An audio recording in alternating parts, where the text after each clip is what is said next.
time. We're taking this out. Ugh. I ate my Wheaties. It's cool. Yeah, we're taking them out, and I'm about to redo this sealed baffle. I'm about to redo the sealed section and redo this baffle and make it for 3, hopefully. Fingers crossed, y'all. So we're about to get to it. What that entails is all these different type of screws. We got a couple of Spacs. We got a couple of gold Phillips. We got some regular Phillips. It's Ph2s is what I call them. Y'all want to be all technical. Well, not really a Phillips. Well, anyway. And then, since I'm going to have all this open, I'm thinking about changing the inside as well. I'm putting fur in the inside of the box. It's going to help with SPL. No. Please. That was a joke, y'all. Don't listen to me. Don't take that serious. Putting fur inside the box is not a good idea. Putting carpet inside the box, on the other hand, is also not a good idea. You want your surface inside your box to be hard, non-porous as possible. I'm really going to miss the design. I might keep the roof the same, just because me and my daughter, we did this together. But the big Veil 02 and Resilient sound stickers, tear-ups, and my boy Decaf, I'll get another one from him. It's cool. So, yeah, about to make it happen. Alright, y'all. So one of the coolest things about, just building and redoing stuff and upgrading and just trying different things. Well, first off, this is kind of like I'm in the dark, y'all. I have no idea.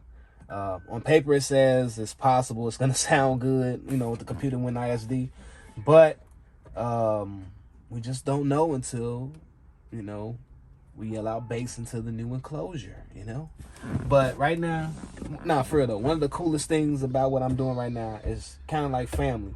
I got my daughter out with me. Right now, she's off riding her bike with her friends. She basically just got the whole neighborhood outside. It was just me and her at first. Now it's literally a parade of kids outside. So that's real cool. It's awesome. They got masks on. Everybody's safe. Social distancing because my daughter, she's speeding on her bike, so they can't keep up. Man, I hope everybody had a good weekend. A great Easter. Yeah. Just going on to get this out of here some kind of way without scratching up the console, doing anything. So I'm gonna go on and break some stuff down to y'all once I get this up out of here safely. All right. Now one of the things I'm gonna break down is that port. I'm gonna miss it because I liked it a lot. Unfortunately, it is useless to me because it's not gonna have enough area. Basically enough volume. Speakers require a certain amount of volume of port area for, proper operation. I mean, every speaker is different according to the TS parameters. The best thing I can suggest with that is just getting on the website of whatever speaker you have and looking at the specs, and they might have a recommendation on the port area. So I can move this subwoofer over about 2, maybe 3 inches. I got maybe 3 inches to play with. No, maybe 3.5 on that side.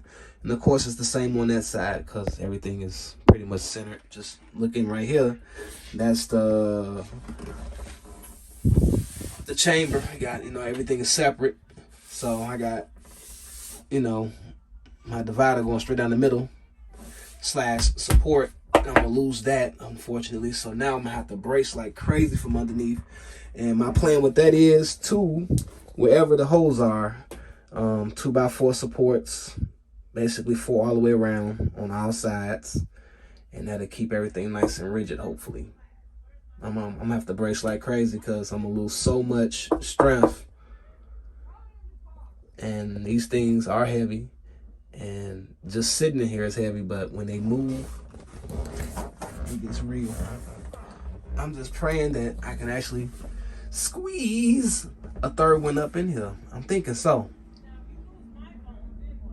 Even if I was to slide this one all the way up front and this one all the way up front, they have one in the middle, and unfortunately my port might have to be up top. So we'll see how that goes. But yeah, this is gonna be fun. Y'all wanna hear something really weird? I actually thought about hanging the subwoofer from the top down. Now I'm thinking crazy. But I am gonna have to cut the bottom of the box. And, you know, the seal chamber, I'm gonna have to make a lot bigger. I'm probably gonna I'm hoping to add at least 6 more cubes going in. So, and the best thing to do with something like this, y'all, I've been going back and forth online, on Facebook, been going back and forth with my friends, just saying, nah, it can't be done, I'm not gonna do it. And then talking about how I'm about to buy something different. I ain't gonna tell y'all yet. If I do decide to get it, I want it to be a surprise for y'all. But that's in the near future, because funds are, yeah, right. But this here, I'm thinking can happen, because the more you get into it, the more it's like, okay, you can see it happening and you can visualize it, and, you know, your attack becomes solid instead of just unknown. Like right now, I'm still in the unknown, but I'm feeling more confident about this as far as adding another one and making it fit and seeing that it will fit. I'm just gonna have a little bit of a challenge with my port. You know, I like to have, you know, a loading wall in the port. Some people, they just subs in, let it go. And technically I could do that, but that's not what this is all about, y'all. I kind of want to still keep it a 2 1/4 to 1 ratio. I don't know about that.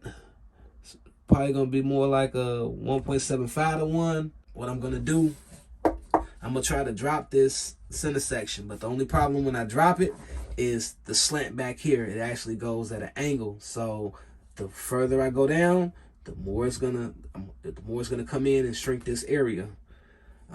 Because I don't care about going down, because I'm going into the trunk a little bit. People saying, man, what you gonna do back there? Stack everything, pretty much.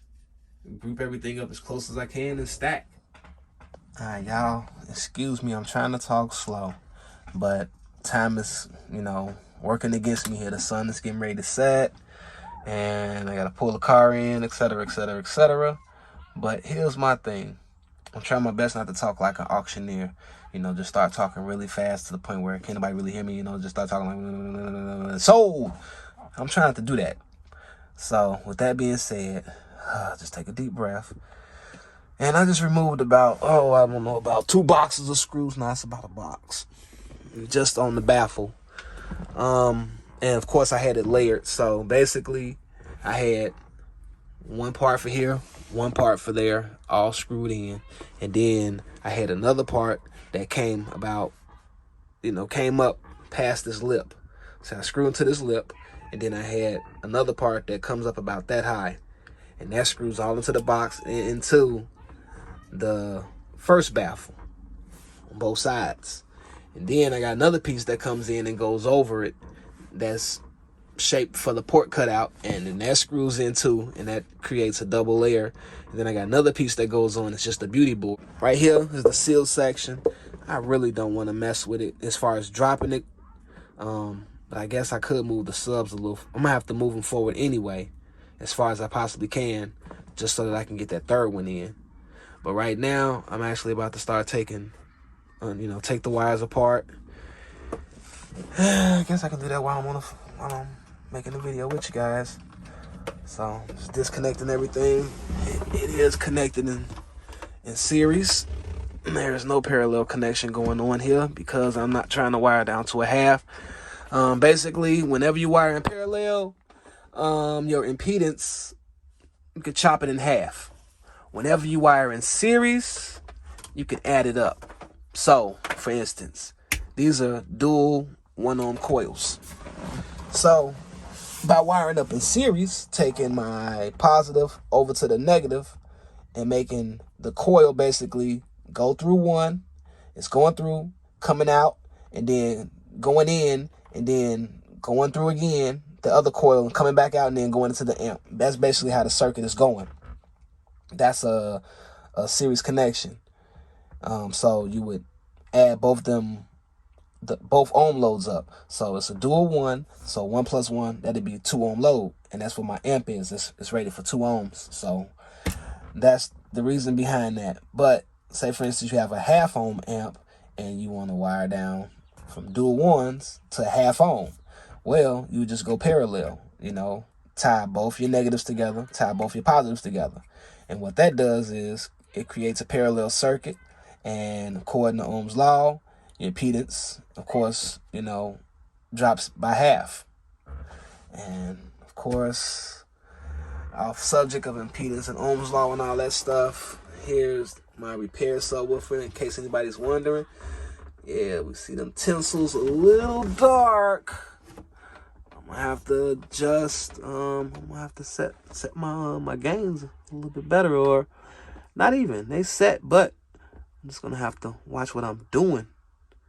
Or maybe something going on here. I'm not sure. I'm gonna have to look into this.